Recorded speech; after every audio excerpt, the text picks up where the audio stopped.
ناظرین، بریک کے بعد ہم واپس آ گئے ہیں اور ہماری جو بحث چل رہی تھی وہ فدق کے ہبہ کے عنوان سے گفتگو ہماری جاری تھی کہ ہبہ بمعنی گفٹ، کیا رسول اللہ نے سیدہ زہرا سلام اللہ علیہا کو یہ فدق کس عنوان سے دیا تھا، اس پر بحث چل رہی تھی اور ہم نے مقدماتی عنوان سے ثابت کیا کہ یہ خاص رسول اللہ کا مال تھا اور یہ خاص رسول اللہ کی ملکیت تھی۔ اب ہم اس ڈسکشن میں آتے ہیں کہ اس کا تعلق سیدہ زہرا سلام اللہ علیہا سے کس طریقے سے ہے۔ تو اب ہم ان روایات کا مطالعہ کرتے ہیں اور آہستہ آہستہ اس کی تحلیل کرتے ہیں جو خاص اس عنوان سے صادر ہوئی ہیں، اور چونکہ پروگرام کا وقت بہت محدود ہے تو ہمیں ذرا سی سرعت سے چلنا پڑے گا اور اپنے نتائج کو آپ لوگ کے حضور کرنا پڑے گا۔ تو ہم پہلی روایت نقل کرتے ہیں جو جناب ابو سعید الخدری، یہ صحابی رسول تھے، ان سے یہ روایت منقول ہے، اور یہ روایت مسند ابی یعلی ہمارے برادران کی کتاب ہے، اور صرف مسند ابی یعلی میں نہیں ہے بلکہ کثیر کتب میں ہے، لیکن اختصار معنی ہے کہ ہم اتنی تفصیلات میں جا سکیں۔ تو مسند ابی یعلی الموصلی یہ کتاب کا نام ہے، اور اس کی جلد نمبر 2 ہے، صفحہ نمبر 334 ہے، اور حدیث کا رقم 1075 ہے، اور یہ چھاپ جو ہے وہ دارالمامون سے چھپی ہے۔ روایت کے جملے یہ ہیں، میں سند سمیت پڑھتا ہوں۔ قرأت علی الحسین بن یزید الطحان هذا الحديث فقال هو ما قرأت على سعيد بن خثيم عن فضيل عن عطية عن أبي سعيد قال لما نزلت هذه الآية، کون سی آیت جو ہم نے سرنامہ کلام بنائی ہے، وَأَتِ ذَا الْقُرْبَى حَقَّهُ، سورہ اسراء آیت نمبر 26، دعا النبی صلی اللہ علیہ وسلم فاطمہ وَأَعْطَاهَا فَدَكْ۔ کیا آیت ہے؟ روایت کے جملے کیا ہیں کہ جب یہ آیت نازل ہوتی ہے کہ آپ ذی القربہ کو ان کا حق دیجئے، تو رسول اللہ آ کر سیدہ زہرا کو بلاتے ہیں اور بلانے کے بعد ان کو فدق عطا کرتے ہیں۔ ناظرین، چونکہ ہمارے پاس وقت بہت ہی مختصر ہے اور انشاءاللہ ہم فیوچر میں اور مستقبل میں کبھی خاص اس فدق کے حوالے سے اگر ایک لمبی سیریز کریں گے تو ہم خاص ان راویان پر بحث کریں گے اور خاص اس روایت کی صحت پر بحث کریں گے۔ عموماً لوگوں کی طرف سے بعض اشکالات کیے جاتے ہیں، لیکن آپ بالکل اطمینان سے اس کو سنیے اور ہماری تحقیق پر اعتماد کیجئے کہ اس روایت کے تمام راویان جو ہیں وہ ثقہ راویان ہیں، اور یہ روایت جو ہے وہ صحت کے اعتبار سے قوی ہے۔ یہ روایت ابو سعید الخدری سے منقول ہے جو انہوں نے رسول اللہ کے فعل کو بیان کیا۔ دوسری روایت جو ہے وہ امیر المؤمنین علیہ الصلاۃ والسلام سے ہے، اور یہ روایت جو ہے شواہد التنزیل جلد نمبر 1 صفحہ نمبر 341، اور یہ المؤسسۃ العالمی بیروت کی چھاپ ہے یہ کتاب۔ اور اس میں لازمی بات ہے کہ اب میں اسناد کا سلسلہ پڑھوں گا تو شاید مشکل ہو جائے، میں صرف سلسلہ اسناد کے آخری الفاظ کو پڑھتا ہوں۔ عن آبان بن تغلب، آبان بن تغلب وہ ہیں جو بہت ہی ثقہ ہیں شیعہ اور سنی دونوں علم رجال کی کتابوں میں۔ عن جعفر بن محمد علیہ الصلاۃ والسلام امام صادق، عن ابیہ امام باقر، عن علی بن الحسین امام زین العابدین، عن ابیہ امام حسین علیہ الصلاۃ والسلام، عن علی علیہ الصلاۃ والسلام یعنی مولا کائنات علیہ الصلاۃ والسلام، قال انہوں نے کہا لما نزلت وَأَتِ ذَا الْقُرْبَ حَقَّهُ دعا رسول اللہ فاطمة علیہم السلام فَأَعْطَاهَا فَدَكًا، کہ جب یہ آیت نازل ہوتی ہے تو رسول اللہ سیدہ زہرا کو بلا کے فدق جو ہے ان کو بعنوان ہدیہ دیتے ہیں۔ تو یہ روایت فقط ابو سعید سے منقول نہیں ہے، ابو سعید الخدری سے، بلکہ مولا کائنات سے بھی منقول ہے۔ آئیے ہم مزید اس روایت کی اور تحقیق کرتے ہیں اور دیکھتے ہیں کہ اور کسی کتاب میں کیا یہ بات نازل ہوئی ہے یا منقول ہے یا نہیں۔ تو یہ ہمارے سامنے جو ہے الدر المنثور ہے۔ الدر المنثور یہ علامہ جلال الدین سیوطی کی بڑی مشہور و معروف کتاب ہے، جس میں انہوں نے مختلف آیات کے حوالے سے جو تفسیر ماثورہ منقول ہیں۔ تفسیر ماثورہ وہ ہوتی ہیں جو رسول اللہ سے منقول ہوں یا بڑے بڑے علماء سے منقول ہو، من باب المثال صحابہ سے منقول ہو، تابعین سے منقول ہو۔ چونکہ ہمارے برادران کے ہاں ان کا خاص احترام ہے صحابہ اور تابعین، اور ان کو یہ سلف الصالحین میں سے قرار دیتے ہیں، تو ضروری ہے کہ ان تمام کی تفسیر کو ایک جگہ یکجا کیا جائے، اور جہاں وہ تمام تفسیر کو ایک جگہ یکجا کیا گیا ہے ان میں سے ایک کتاب علامہ سیوطی کی الدر المنثور ہے۔ الدر المنثور جلد نمبر 5 صفحہ نمبر 274، اور یہ دارالفکر بیروت کی چھاپ ہے۔ کیا کہتے ہیں؟ وَأَخْرَجَ ابن مردویہ ایک عالم اہل سنت ہیں، عن ابن عباس رضی اللہ عنہما قال لما نزلت وَأَتِ ذَا الْقُرْبَ حَقَّهُ أَقْطَعَ رسول اللہ فاطمة فدکن، کہ جب یہ آیت نازل ہوتی ہے تو رسول اللہ خاص فدق کو سیدہ زہرا سے مخصوص کر دیتے ہیں۔ تو یہ تیسری ہمارے پاس روایت منقول ہے جو ابن عباس رضی اللہ عنہ سے منقول ہے۔ چوتھی روایت اس فدق کا بے عنوان ہبہ ہونے کے یا بے عنوان گفٹ ہونے سے خود سیدہ زہرا سلام اللہ علیہا سے منقول ہے، اور یہ روایت جو ہے یہ فتوح البلدان نامی ایک کتاب میں ہے۔ فتوح البلدان مشہور و معروف جغرافی کی کتاب ہے، اور اس کی اچھی بات یہ ہے کہ جو انہوں نے روایات کو نقل کیا ہے وہ خاص روایات کو انہوں نے بے اسناد نقل کیا ہے اچھی خاصی مرتبہ۔ یہ صفحہ نمبر 38 ہے، اور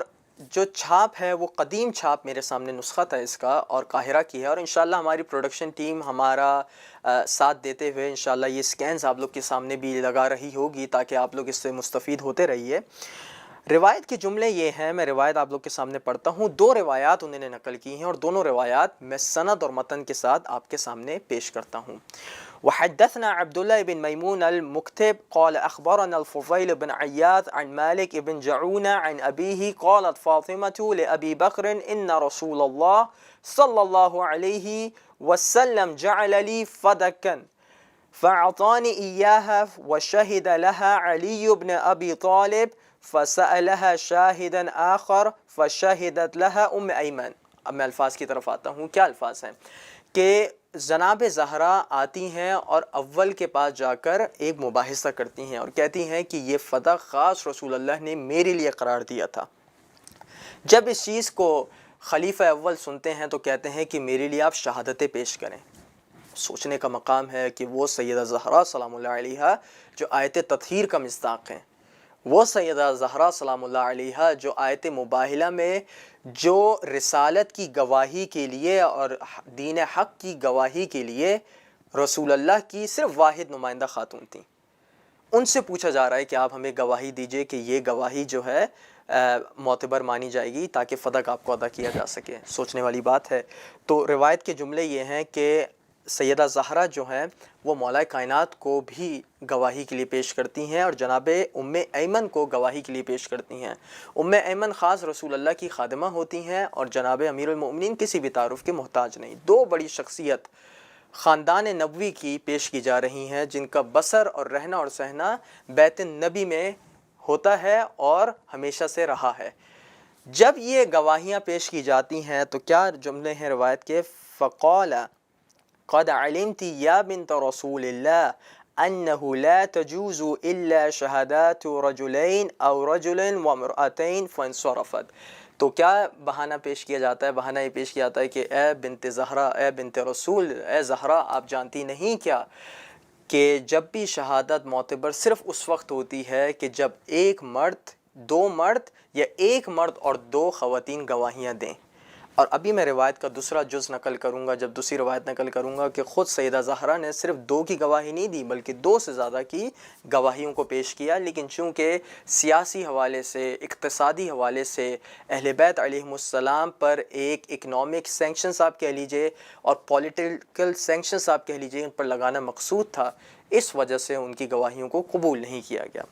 دوسری روایت اسی صفحے پر موجود ہے اور روایت ہے وحدثنا روح الکرابسی قال حدثنا زید بن الحباب قال اخبرنا خالد بن طہمان عن رجل حسبه روح جعفر بن محمد ان فاطمہ رضی اللہ عنہ قال لأبی بکر صدیق رضی اللہ عنہ اعطینی فدک فقد جعلها رسول الله صلى الله عليه وسلم لي فسأل البينة فجاءت بأم أيمن والرباح مولى النبي صلى الله عليه وسلم فشهد لها بذلك فقال إن هذا الأمر لا تجوز فيها إلا شهادة رجل وامرأتين، کہ جب مقام شہادت کی بات آتی ہے تو جناب زہرا صرف جناب ام ایمن کو پیش نہیں کرتی بلکہ رباح نام ذہن میں رکھیے گا، جو رسول اللہ کے خاص خادم ہوتے ہیں ان تک کو پیش کیا جاتا ہے کہ دیکھیں آپ آ کے گواہی دیں کہ یہ خاص فدق جو ہے وہ ہمارا مال تھا۔ انہوں نے یہ گواہی دی سیدہ زہرا کے حق میں، لیکن پھر بھی اس گواہی کو ٹھکرایا گیا اور وہی آرگومنٹ اور وہی استدلال لایا گیا جو پہلے لایا جا چکا تھا۔ تو یہاں سے پتہ چلتا ہے کہ فدق جو ہے وہ بعنوان فی رسول اللہ کے پاس آیا، رسول اللہ نے بعنوان ہبہ جناب زہرا کو دیا، اور جب شہادت رسول رونما ہوتی ہے تو رسول اللہ کے جو قائم کردہ سیدہ زہرا اور رسول اللہ کی جانب سے جو قائم کردہ خاص افراد ہوتے ہیں جو فدق کو دیکھ رہے ہوتے ہیں، ان کی طرف سے ان کو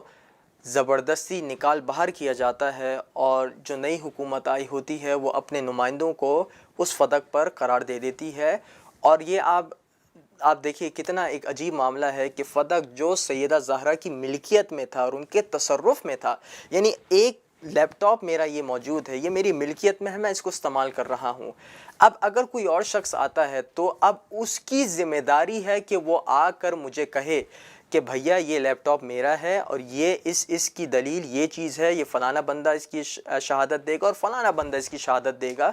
اور گواہی دے گا کہ یہ لیپ ٹاپ میرا ہے۔ لیکن اگر آپ مجھ سے مطالبہ کرنے لگیں کہ میں گواہی دوں کہ یہ لیپ ٹاپ میرا ہے، تو اس کو کتنی بڑی حماقت کہا جائے گا، کیونکہ جب میرے پاس اس کی ملکیت ہے، جب میرے پاس اس کی تصرف ہے، جب میرے پاس اس کا استعمال ہے، اس کے بعد آ کر مجھ سے کہا جا رہا ہے کہ آپ شہادت دیجئے کہ یہ آپ کا ہے۔ کیا قانون اسلامی میں یا قانون انسانی میں کبھی کوئی ایسا بھی معاملہ رونما ہوا ہے کہ جو مدعی ہو اس سے کہا نہ جائے کہ تم جو ہو گواہ لاؤ، بلکہ مدعا علیہ ہو جس کے خلاف مقدمہ قائم کیا جا رہا ہو اس سے کہا جائے کہ تم گواہوں کو لاؤ؟ یہ بھی ایک عجیب معاملہ تھا، اور یہ بھی ایک تحلیل کا ایک عجیب طریقہ ہے کہ وہی منصف اور وہی جو ہے خلیفہ اور وہی منصف اس قسم کے جو قضایا کو اور اس قسم کی جو قضاوت کی گئی ہے، واقعتاً دل خون کے آنسو روتا ہے اس کی تحلیل میں۔ ناظرین، ہمارا پروگرام اب ختم ہوتا ہے، اور انشاءاللہ دوسرے پروگرام میں جو خاص دعوی میراث تھا ہم بتائیں گے کہ اس کا کیا بنتا ہے اور اس کی کس طریقے سے ہم تحلیل کرتے ہیں۔ شکریہ۔